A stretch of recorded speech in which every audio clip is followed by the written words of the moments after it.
Yung quality ng luto natin mga kaibigan, medyo nilaputan ko yung medyo hindi ko siya masyadong niramihan yung sarsa. Tama-tama lang mga kaibigan. Humihiwalay na yung buto sa laman. Alright. Then after yan, ito na. Niluto sa makalumang pagluluto. Authentic. Utang ng sakit. So magandang araw sa inyo mga kaibigan. Luto tayo ng paksiw na may taba. Yung paksiw lalagyan mo ng taba sa ilalim para masarap. Dito mo lulutuin. Yan. Ewan ko kung sino yung mga nakaka-relate sa banga. Mas masarap lutuin yung paksiw dyan. Tapos magpapaksiw din tayo. Pata naman para sa mga bata. Pinressure cooker ko na yan mga kaibigan. Sobrang lambot na yan. Tapos i-adobo mo siya. Gigisa ako ng bawang sibuyas. Tapos haluan ko na siya. Ang pang gagawin kong medyo, 'di ba, yung iba ginagawa asukal, pamatamis dito sa paksiw. Ang ginagamit ko honey. Honey yan ayun Mas masarap yan. Authentic. Okay. Gisa muna tayo ng bawang sibuyas. Ito, sibuyas. Wait lang.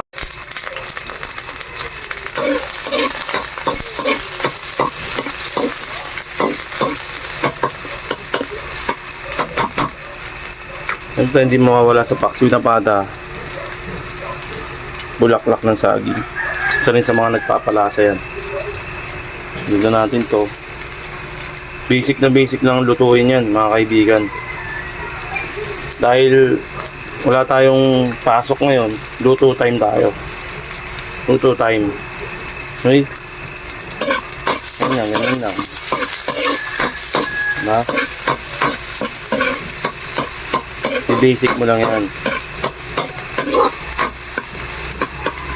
Napalambot ko na kasi yung yung pata. Pinakang importante mga kaibigan, yung pata. Pag magpapata kayo, magpapaksiw na pata kayo, palambutin nyo muna. Ako pinapalambot ko muna. Mas masarap, mas maganda sa pressure cooker. Ayan, pressure cooker yan. Lambot na yan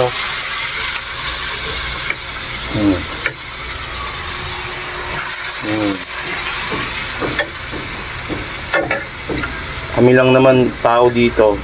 Konti lang kami. Sakto na sa amin yan. Masipag talaga kasi tayo magluto. Kumbaga hilig na natin to. Ayun umaangat na nga yung... Ay, gago. Ay, lumikit. Ayun, lumikit yung laman Sobrang lambot sobrang lambot, lumikit na yung laman. Di ba? Pag inadobo mo pa yan, yun, huwag nyo itatapon itong pinagkuluan. Napaka-importante yan. Yung pinagkuluan, huwag nyo itatapon. Ayun na magiging sarsa. Kukuha kayo dyan ng sarsa. Pang sabaw. Ayun, marami-rami yan, mga kaibigan. Ano? Marami-rami. Good shit para sa amin. Kung pampamilya lang, kung pang lang,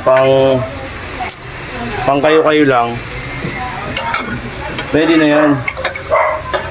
Yung pambahay lang, good shit na yan. Mabisa na yan. Ayun yun yung pinagkuluan ng baboy, malasa yan. Ngayon, halu-haluin mo lang ang bawang sibuyas para kumapit sa baboy yung bawang sibuyas. Kailangan pag nag pressure cooker ka, kailangan sakto lang sa oras kasi one time nasobrahan ako sa oras. Puta, lagas-lagas, halos hindi namin makain. Sumobra sa lambot. Sumobra sa lambot Ito sakto lang, medyo matigas-tigas siya, yung lumalaban lang ng konti, pero pag hiniwa mo yan, malambot na yan. Ngayon, buha tayo ng pangsabaw dito. Ayan, pansabaw. May lasa na yan. Ayan, di ba? Tama lang. Saktuhan lang. Di ba? Yan lang. Huwag masyado. Ngayon, haluin mo. Halo-halo. Hintayin mo siyang kapitan niya yung yung mga bawang sibuyas pumasok dun sa loob ng baboy. Ayan. Okay, titimplahan na natin. Balikan ko kayo. Alright. Okay, may halo ng toyo. Nilagyan na rin natin na ito. Okay na, nilagyan na natin. Nahuli lang ng ayun o, kung makikita nyo, mamasitas sauce. Tapos magic sarap, syempre ang nagpapasarap. Diba, yun lang. Tapos lagyan natin na ito, yung sinasabi ko sa inyo.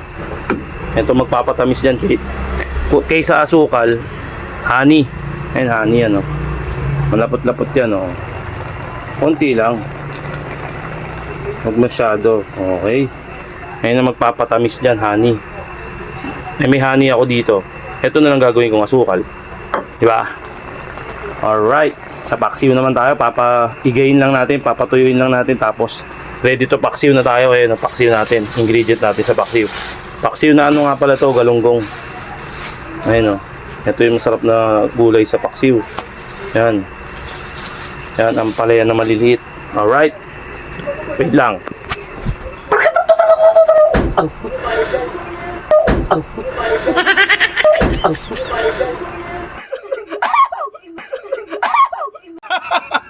Gago! Utang ng sakit. Utang ina mo.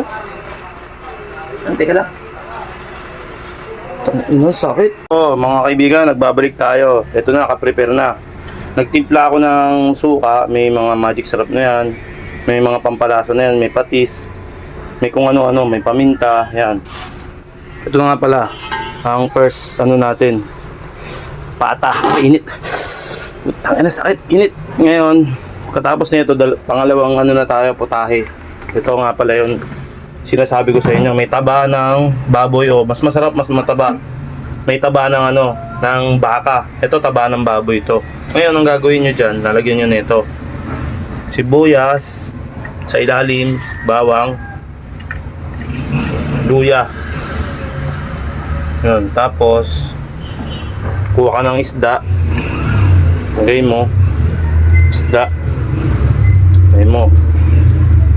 Yan. Yan. So, ganda ng isda na nabili ko mga kaibigan. Matataba. Ng mga itlog. Yan. Ngayon, kuha ka ulit ng bawang nito. Ngayon mo dito. Tapos, sibuyas ulit. Masarap magluto rito mga kaibigan. Makalumang tradisyon. Mga makapilipino talaga to. Yung ganitong diskarte ng pagluluto. O ngayon, may mga bawang sibuyas na. Lalagay mo ulit to. Yan. Yan. Okay. Yan. Okay. Yan. Tapos, meron ka ng pang ibabaw. Ito na yun. Halo-halo na rin yun. Pang ibabaw. Good shit ka, good shit. Ayun ang mga kahit tumagal, yan ang walang kapantay yan. Hindi ko pagpapalit sa crispy pata yan. Sa mga lechong kawali, sa mga lechon, mas masarap pa rin to kahit habang tumatagal sumasarap to. Ito pang isang linggo naming ulam to. Ito nga pala yung tinimpla kong sarsa niya. Ibabahog mo na ngayon dyan. Yan. Yan. Okay. May mga paminta na yan. Tapos, kukuha ka dito yung pinagsabawan kanina ng baboy. Kuha ka ng konti. Kasi may lasa rin to ng baboy. Okay. Lahat gamit yan. Okay. Kuha ka ulit. Ito yung pangsasabaw mo konti. Para may konting tubig. Kaysa yung tubig isabaw mo, ito may lasa na. Alright. Okay. Ngayon, salang na natin yan. Okay? Balikan ko kayo kapag okay na yung resulta. Sana natutunan nyo. May natutunan kayo mga kaibigan ha. Ito yung panglahok natin, pang ibabaw. Mayan yan. Alright? Balikan ko kayo. Brrr. Hop! Hoy! Pati ako nagulat din ako eh. O, kita nyo naman, kailangan presentable tayo para sa end ng ating video. Nakita nyo naman mga kaibigan, yung niluluto natin. O. Alright, luto na. Meron siyang... Iibabaw mo lang yung maliit na palaya mga kaibigan. Alright. Then, eto. Makikita nyo to. Yan. Kita nyo? Okay. Papakita ko sa inyo yung resulta lahat. Ito tingnan nyo yung quality ng luto natin mga kaibigan. Medyo nilaputan ko yung medyo hindi ko siya masyadong niramihan yung sarsa. Tama-tama lang mga kaibigan. Alright. Yung pata niya, sobrang lambot niyan. Humihiwalay na yung buto. No, wait lang Humihiwalay na yung buto sa laman. Alright. Then after yan, ito na. Niluto sa makalumang pagluluto. Authentic. Kumbaga napaka Pinoy na Pinoy ang mga napaka-tradisyonal. 'Yon. Tama ba ako kung kita niyo naman yung quality. Inibabaw ko lang yung gulay. Mga 5 minutes okay na 'yan. Goods na 'yan, tapos tatakpan ko. Ang magpapaigi diyan yung yung init niya. Tatakpan natin. Alright, takpan na natin. Takpan na rin natin tong pata. Takpan na rin natin tong paksiw na galunggong. Paksiw na galunggong. Alright.